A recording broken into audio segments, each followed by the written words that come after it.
Okay. Hi, this is your first chapter in chemistry and on your year-long adventure. And with that, we're going to look at what is chemistry. Now, the homework that is listed on here, you guys are going to be doing it online, and I will give you the due dates later on that. But all these questions here, you will find them online. Okay, and you will have to do that through my WCS. Okay, so in looking at chemistry, chemistry is a study of matter. Okay, whereas biology, you study living things, in physics, we study about how things move and work, you know. But in chemistry, we look at the study of matter and how does matter change? Why does gasoline light on fire when you have a lit match? Why is it that s'mores, awesome as they are, you need a fire or some kind of a heat source in order to make them the right way? Why? So we look at that, okay? But of course we have to look at what is matter. Well, matter is anything that has volume and mass, okay? So you have your aluminum can, you have your Coca-Cola, you have your glass. All those things are made of matter, as well as this dog of death here. That is also made up of matter. Is air matter? Yeah, because it's made up of little particles, right? Are you made up of matter? Yeah, that's very true. So for this, the idea for chemistry, I look at that as the foundation to all the other sciences that there are out there. Because chemistry helps explain some of the things that are going on with physics, like friction and heat transfer and electrical conductivity, things like that. Chemistry also explains some of the things in biology, like why do we need to breathe in oxygen in order for our cells to live? Okay? Why is it that the two halves of the DNA are held together by hydrogen? Seriously, what's up with that? Anatomy and physiology. Oh my Lady Gaga, think about all the chemistry that goes on inside living things. When we talk about metabolism, how is it that the burrito that you eat at Alberto's, the Mucho Grande burrito, you eat that, and then within 24 hours, part of it becomes part of you, and the other part that's not needed exits your body. I'll let you think that one through. But the other thing is that chemistry also affects our worldview, and that's the perspective from which we see and interpret all life. So everybody has a worldview, okay? And that's how we see things. How do we understand how things work? How do we understand how people react with each other? Now, there's a biblical worldview, is how someone sees and interprets the life using the Bible as the guide. Okay, that's a pretty important idea. So we're going to be looking at chemistry from a biblical worldview with this.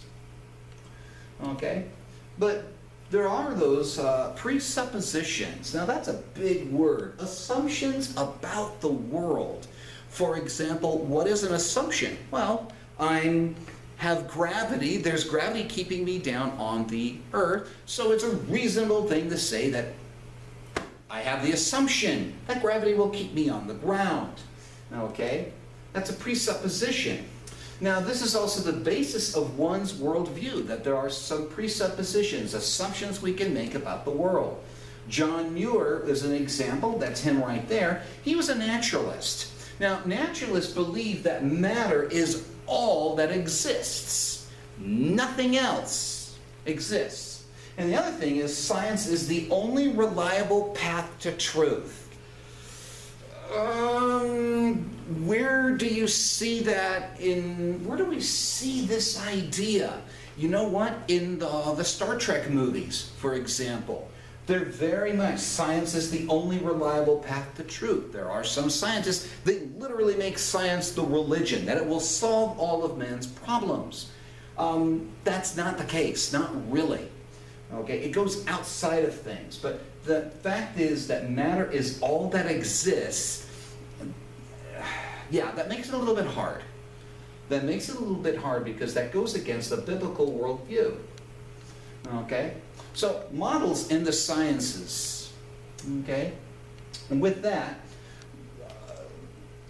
we have to use models in the sciences. And basically, it's a way of simplifying, making something that we can explain, okay, in the world to explain, describe, or represent it, something, okay? Science is not about establishing what is true. Science is about producing workable models. We do not have the full explanation of everything that's out there. We don't. Okay? Only God's Word can tell us what is true. Now, I also want to be careful. As much as I love God's Word, it is not a science book. There are some science things explained in there, like in Ecclesiastes, Solomon talks about the water cycle. Now, he doesn't call it the water cycle, no, but he does describe it. Okay? In the book of Job, it talks about the Leviathan, the behemoth. Okay? So, I mean, there's things in there, but it's not a science book. It's never meant to be a science book.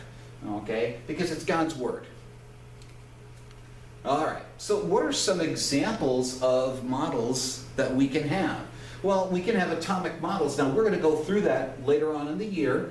So we'll go through all these different ones. And then there's the ecosystem model, okay, that you can use to help us understand what's going on in a real ecosystem. What are the dynamics? And we can easily see some of these things. It's a closed system here, okay?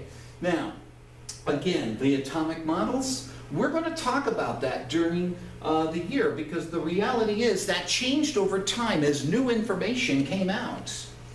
Now, how is it that the models are useful? They're workable. We can help predict things with them. Okay? Now, the thing comes down to is, here is a model of the DNA helix before we actually confirmed it. Okay? That's Watson and Crick, the two guys who found the DNA. Well, they used other people's work to help them find the pieces.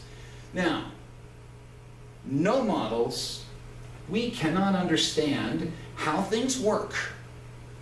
How things work and how to solve problems like epidemics.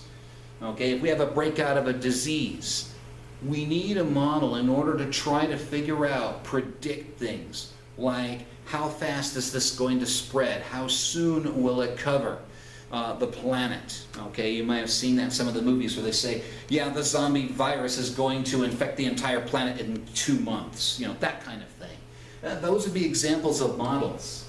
Now, there are computer models out there, but we also have scientific models that fit inside a biblical worldview. And there's nothing wrong with it. We use computer models to predict hurricanes. Where are they most likely going to come in contact with the coast? How fast is this hurricane going? Where do we think that the hurricane is going to go? Because that would be something important, because we need to warn the people to go and leave, right? So some of the models out there don't fit inside a biblical worldview. We can talk about in biology the idea of macroevolution, that every living thing can be traced back to one common ancestor. And that's this here, the phylogenetic tree. Okay, that's not a biblical worldview. God made us. He made us individually. We are not accidents. Okay? And with that, I am going to stop here for what we're doing. Okay, because I'll get into history. So we talked a little bit about scientific models. How are they useful to us? We know some models fit the biblical worldview. Some do not. We also talked about the idea, ladies and gentlemen, as I'm just going really fast here, we talked about how it simplifies something in the world to explain, describe, or represent it. We also looked at naturalism, the belief that matter is all that exists and science is the only reliable path to truth. That's a very dangerous thing, in my opinion, to go with that. Okay, we also talked about a biblical worldview. Okay, how do we see the world using the Bible as our guide? Okay, we talked about chemistry as the foundation of all the other sciences, and we looked at chemistry being the study of matter and how does matter change, and of course how matter has volume and mass. And with that, ladies and gentlemen, we are here at the end of chapter 1A. Hope this benefited.